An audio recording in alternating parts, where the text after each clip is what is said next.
up with the idea that I'm going to launch shortly. And I'm going to talk about how I've sort of gone about securing a pre-seed round for this fashion tech platform that I'm doing. And then I'm going to give you some tips as well on how you can potentially get your ideas out there. By show of hands, how many people here are planning on launching a tech platform of some sort? Okay, cool. So just a bit about myself. So my name is Simon Tefula. I was actually born in Uganda. I grew up in Birmingham from the age of about 15. Went to uni in Birmingham, Manchester, and Cardiff. I did law and management at uni, and I've actually been working in marketing for about 6 or 7 years. So the story about how I came up with this idea. So the idea that I've come up with is called Trendy People. So that's Trendy People written as one word, or with the letter I. So I'll just give you a quick story about how I actually came up with the idea. So between the years of 2013 and 2014, I lived in Cardiff, and I was a postgrad student at Cardiff University, and that was the closest black barbershop was 45 minutes away from where I lived. And obviously that was a bit of a crazy inconvenience for me. The whole experience of actually getting like a haircut and a beard trim would take me between 2 and 2.5 hours, which was just insane, considering the fact that I was in a metropolitan city and I was really busy postgrad student. So what happened was one day, the other thing as well is, if you know anything about Afro-Caribbean hair, our texture is quite different, so we need a very specific kind of, like service. So I don't have the luxury of sort of just walking into any, barber shop. So anyway, so one day I was walking around in Cardiff City Centre and I bumped into another black guy. He had a really slick trim, and I stopped him and I was like, "Hey, dude, you look really good. Like, how where'd you get your trim? I'm trying to do anything. Where'd you get your trim from?" And he was like, "You know what? I know this guy. Right? Let me give you his number. Call this guy. He'll actually come up to you." And what was really interesting was, when I got back to my flat, I ring this guy, and to my surprise, this guy only lived a couple of streets down the road. So in about 7-8 minutes, he was actually knocking on my door, and in about another 15 minutes, he'd given me a trim. And I was like, wow, this is incredible. So when I got speaking to him, I was asking him, so how do you get clients? Where do you, how do you find people that are clients? And he was like, it's just family and friends, and kind of recommendations from that sort of thing. So I then had this light bulb moment, which was, there are people out there that have these skills in fashion and beauty.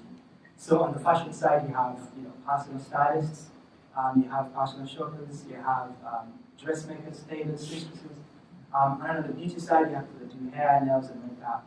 And so I thought to myself, why not create a platform that allows these people to get found, booked, and hired, and paid based on their location and based on their reviews. Essentially, I believe in empowering people, and I believe in simplifying things. So training people in a nutshell, without really sounding really cliche, in one sentence, one of the panelists was saying you need to be able to pitch your idea in a sentence. Training people is essentially the Uber for fashion and beauty service.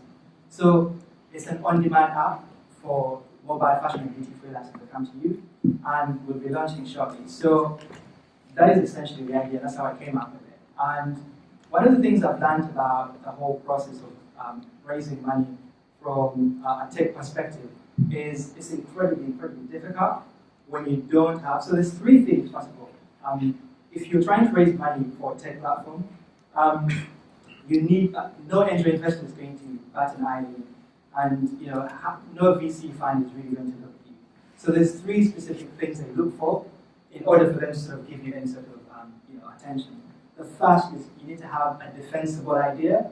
So you need to have an idea that is unique and has some variation of it in terms of it can be protected. So with tech, it's quite difficult to have that sort of thing.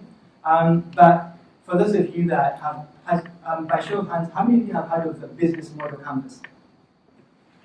Okay, great, fantastic. So there is an updated version of the business model canvas called the Lean Business Model Canvas, and it's exactly the same, but it's kind of just been updated.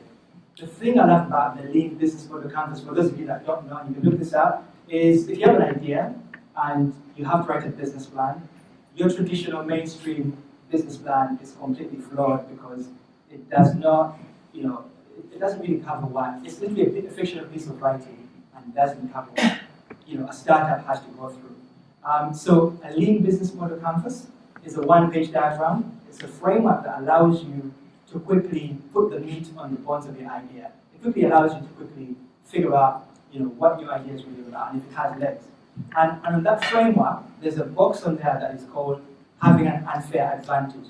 So what is an unfair advantage? An unfair advantage is essentially something that can't be bought or copied by somebody else.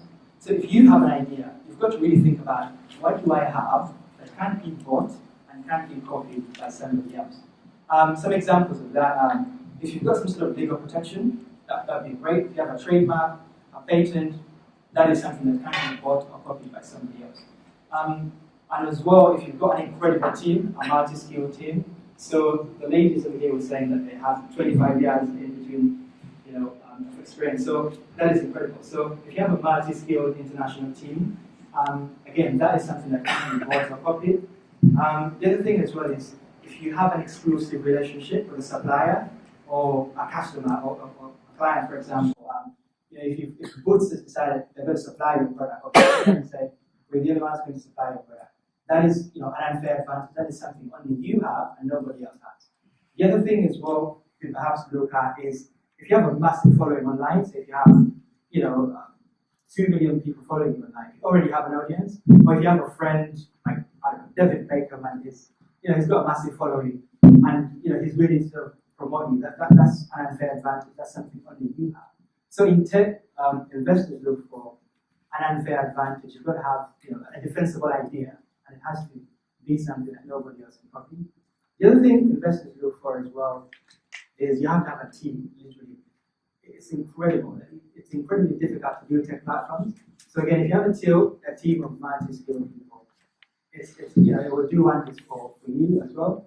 And the other thing as well they look for is you have to have like a prototype. You have to have a minimum viable product, a basic version of the product that solves the problem you're trying to solve. So for tech platforms, it's incredibly difficult. But what you could do is you could just build a landing page, for example, or you could set up a Facebook group and sort of, invite friends and say to yourself, if I get 200 email addresses from people interested, then this perhaps has legs. It's only until you have numbers. If you have actual numbers and you have data, then you can prove that the idea has legs. You can prove that it works. So for me, what I did was I set up a landing page called trendypeople.com, and literally I just collected email addresses and names, and I then made up my mind that this has legs because there's so many people that actually do nails, do hair, do makeup, and they're interested in using this kind of platform. So that's those are the three things investors look for. So how can you then go about kind of creating some traction for yourself? In the very beginning, especially for all entrepreneurs really, I always like to say you have to be the CEO, but CEO in the corporate world stands for Chief Executive Officer, but in the startup world it stands for Chief Everything Officer. You're the Chief Working, Chief Doing, Chief Risk, Chief Finance, Chief Everything. And so you really have to sort of really ask yourself, you have to be really honest with yourself, like, do I really want to do this? Like, do I really sort of want to do 100 hours a week for little or no pay at all to try and get this idea off the ground?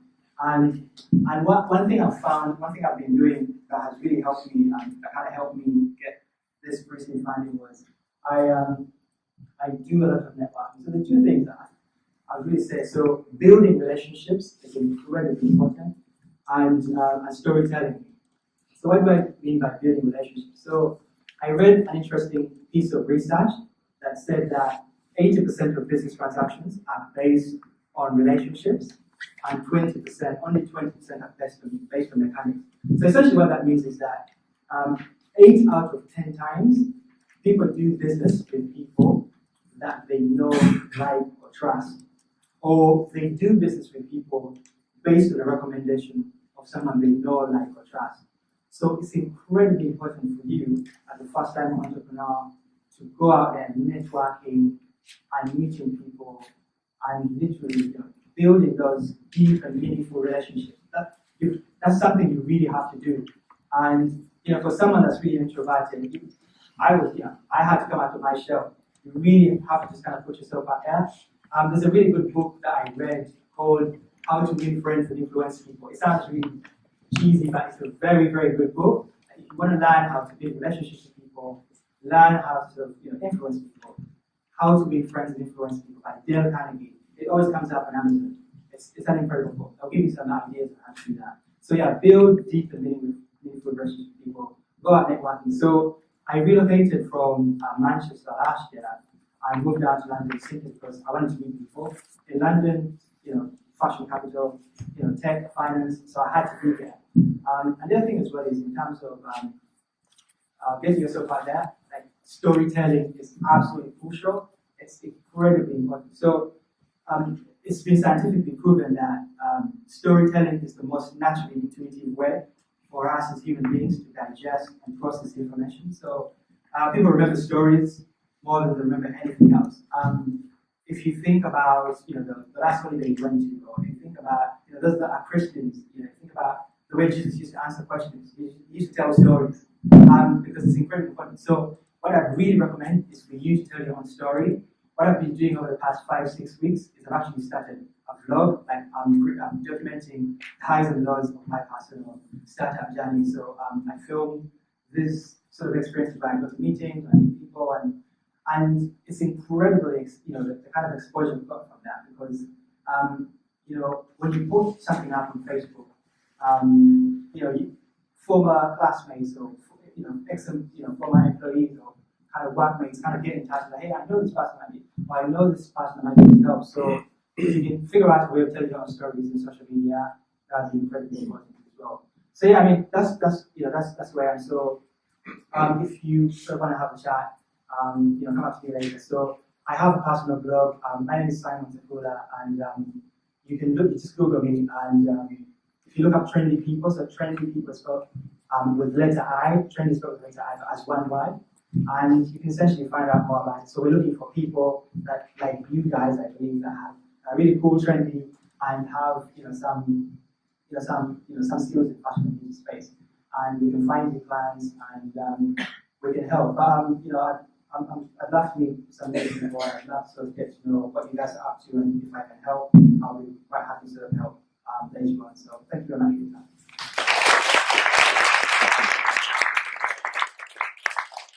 I really like that secret chief executive officer. Okay, now last but not least.